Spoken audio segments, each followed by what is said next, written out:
Corona काल ने दुनिया को हर वो मंजर दिखा दिया जिसकी कल्पना इंसान कभी सपने में भी न करना चाहे। अपनी आंखों के सामने इंसानियत को हर पल दम तोड़ते देखना अब आम बात हो चुकी है। लोगों को अपने छोड़कर जा रहे हैं। बिहार के भागलपुर में जिन डॉक्टरों पर मरीज की जान बचाने का जिम्मा था, वहीं डॉक्टर जल्लाद बन गए। एक बेबस महिला ने अपने पति की जान बचाने के लिए सब कुछ किया, ऑक्सीजन से लेकर जीवन रक्षक रेमडेसिविर इंजेक्शन तक का इंतजाम।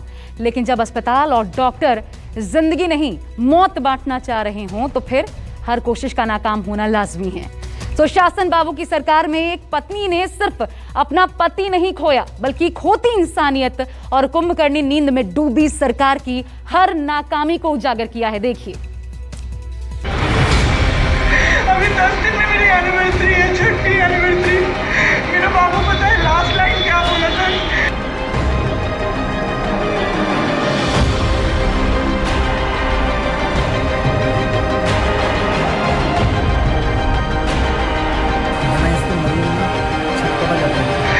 दर्द का न कोई और है न कोई छोर है, बस सिसकियां चारों ओर हैं। मुझे क्या पता था कि मैं फाइट दे रही हूँ और ये लोग मेरे बाबू को खत्म कर देंगे। इतना ऑक्सीजन का किल्लत सर। कोई चीख रहा है, कोई चिल्ला रहा है, बेबसी ऐसी कि अपनों को नहीं बचा पा रहा है। उसके बाद कुछ नहीं बोला, ऑक्सीजन के चलते मार दिया बाबू। मेरा बाबू डर गया बहुत ज्यादा। ऑक्सीजन सिलेंडर देखता था और कहता था हाँ वो खत्म हो जाएगा, वो खत्म हो जाएगा। मैं कहती थी नहीं खत्म होगा बाबू। 1.5 घंटे के लिए सर ऑक्सीजन सप्लाई बंद रहता था। मुक्तिधाम तक जाने के लिए कंधे कम पड़ गए। बीमारी ऐसी कि अपने भी साथ छोड़ गए। सांस टूटती गई, आस टूटती गई। बिना इसके मरीज ना छटपटा जाता है। सिस्टम सोता रहा, जिंदगी साथ छोड़ती गई। इसको बोल दो, सुनो प्लीज ये कर दो। कहते हैं 1 मिनट में आ रहे हैं, आ ही नहीं रहे। बताओ मैं इसको वो क्या करूं मैं? बेबसी, अभी 10 दिन में मेरी एनिवर्सरी है, छठी एनिवर्सरी। लाचारी, मायूसी, मातम, वो लास्ट था मेरे बाबू का लाइन। शब्द कम पड़ गए हैं लोगों के दर्द की दास्तां बयां करने के लिए। लेकिन ये तस्वीरें हैं कि आती ही जा रही हैं, आती ही जा रही हैं। इतनी लापरवाही हुई उनके साथ, इतनी लापरवाही हुई। डॉक्टर्स आते थे बस विजिट के लिए, 10 मिनट देख के गए। उसके अलावा जितने भी वहाँ पे नर्स थे, कंपाउंडर्स थे, सारे के सारे जल्लाद थे सर।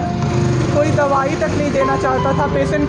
मेरी मदर टचवुड बेटर कंडीशन में थी थोड़ी। मेरे हस्बैंड बोल भी नहीं पा रहे थे उस समय तक। इशारे से पानी का ऐसे ऐसे बताते थे, लेकिन कोई उनको पानी नहीं पिलाता था सर। वो मुझे हार के फ़ोन करते थे कि पानी पिला दो।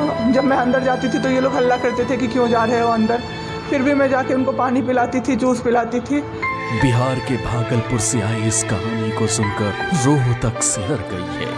एक महिला ने अपनी आंखों के सामने अपने पति को दम तोड़ते देखा। परसों सर सुबह में हमारे पास एक ही सिलेंडर था, पाइपलाइन बंद हो गया। मेरे हस्बैंड को पाइप लगा हुआ था, उनको 2 सिलेंडर से जाना था। एक ही सिलेंडर था। सिलेंडर मांगते मांगते कहीं नहीं मिला सर। मेरे हस्बैंड खत्म हो गए। लेकिन साथ ही देखी सिस्टम की लापरवाही। जिस डॉक्टर को भगवान का दर्जा दिया गया है, उसकी काली करतूत भी देखी।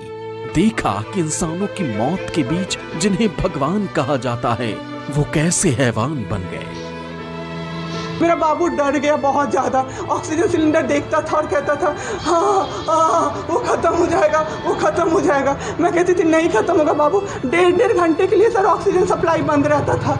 बाद में हमें पता चला ये लोग ब्लैक मार्केटिंग कर रहे हैं अंदर में ऑक्सीजन सिलेंडर का। जो अस्पताल वाले हैं ना, वो ऑक्सीजन सप्लाई बंद कर देते थे ताकि बेचैन होके लोग खरीदें उन्हीं से। अपने पति को अपने सामने दम तोड़ता देखकर इस महिला का हौसला टूट गया है। लेकिन अस्पताल में इसने जो देखा वो भुलाए नहीं भूल रहा। रात के 2 बजे में मेरी मदर के बगल वाले बेड पे एक अंकल, मास्क उनका हट गया था और वो अंकल चिल्ला चिल्ला के नर्स को बुला रहे थे और मेरी मम्मी चिल्ला रही थी, जल्दी आइए ये मर जाएंगे, जल्दी आइए ये मर जाएंगे। कोई नहीं आया और अंकल ने दम तोड़ दिया। ऐसे 3-4 लोग उस 2-3 दिन के अंदर दम तोड़े हैं बिना केयर के, बिना नर्स के आए। सारी नर्स टेबल कुर्सी लगा के सो जाती थी, कहती थी पागल हो गए हैं हम ही, अब मर जाएंगे इस कोरोना के चक्कर में, अब तो क्यों जॉब कर रहे हो, छोड़ दो, आपकी जगह कोई और आ जाएगा। उसके बाद वहाँ से बाई पैप वहाँ उस हॉस्पिटल में नहीं अवेलेबल था। मेरे हस्बैंड की तबीयत एक दिन बहुत ख़राब हो गई, उन्होंने मायागंज रेफ़र कर दिया, भागलपुर मायागंज हॉस्पिटल। हम लोग जब भी मायागंज आए, मायागंज की और हालत ख़राब, ICU में 4 बेड था। मेरे हस्बैंड के बगल वाले बेड पे 4 लोग 6 से 7 घंटे में 4 लोग ख़त्म हुए। क्यों ख़त्म हुए? वो नर्स को बुला रहे थे, सिस्टर आ जाओ, दिक्कत हो रही है, दिक्कत हो रही है, और सिस्टर नहीं आती थी। एक अंकल तो बुलाते बुलाते उलट के गिर गए, पूरा सर फूट गया, ब्लड और मर गए वो अंकल वहीं पे। महिला का पति एक एक सांस के लिए अस्पताल के बिस्तर पर लड़ रहा था। डॉक्टर ने रेमडेसिविर लाने को कहा।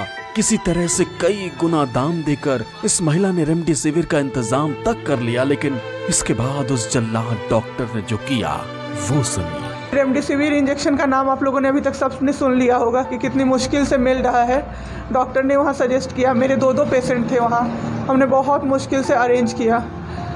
जब वो इंजेक्शन मिला तो एक दिन रात को जब इंजेक्शन देने लगे, हाफ इंजेक्शन फ्लोर पे गिरा दिया उन्होंने। हमने कहा कि इतना महंगा इंजेक्शन है, इसी का असर होके ठीक होते ये आपने कैसे गिरा दिया? उन्होंने कहा कि 50,000 का भी गिरा देता ना तो तुम कुछ नहीं कर पाती अभी। हम लोग चुपचाप वहाँ से सर हट गए। थोड़ी देर बाद वहाँ पे मेरे हस्बैंड को मैंने देखा कि उन्होंने 2-3 बार पॉटी किया था, यूरिन पास किया था, कोई क्लीन करने नहीं आ रहा था सर। 6 घंटे से वो उसी गंदगी पे पड़े हुए थे।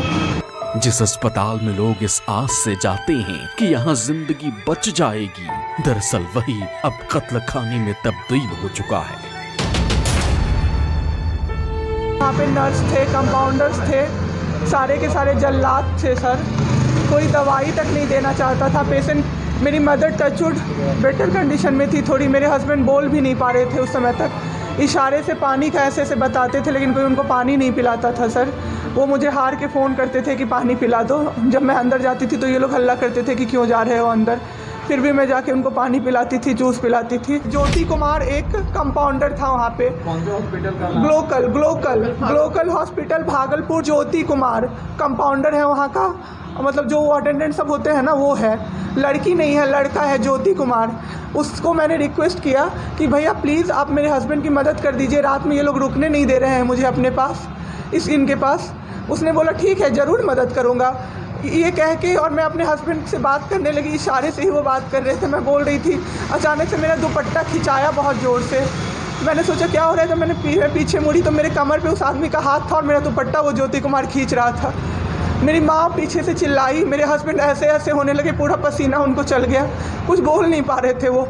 जब हम लोग ठीक थे ना, मैं बाहर निकलती थी ना, कोई मुझे ऐसे देखता था ना नॉर्मली ही तो कहते थे आँख निकाल लूँगा, क्या सोच के इसको देख रहे हो। और मेरे हस्बैंड उस दिन बेड पे पड़े हुए देखते रहे कि मेरी वाइफ का कोई दुपट्टा खींच रहा है। और जब मैंने उस आदमी को देखा ना तो वो मुस्कुरा रहा था। मैंने ऐसे दुपट्टा खींचा और मैं कुछ नहीं बोल पाई डर से।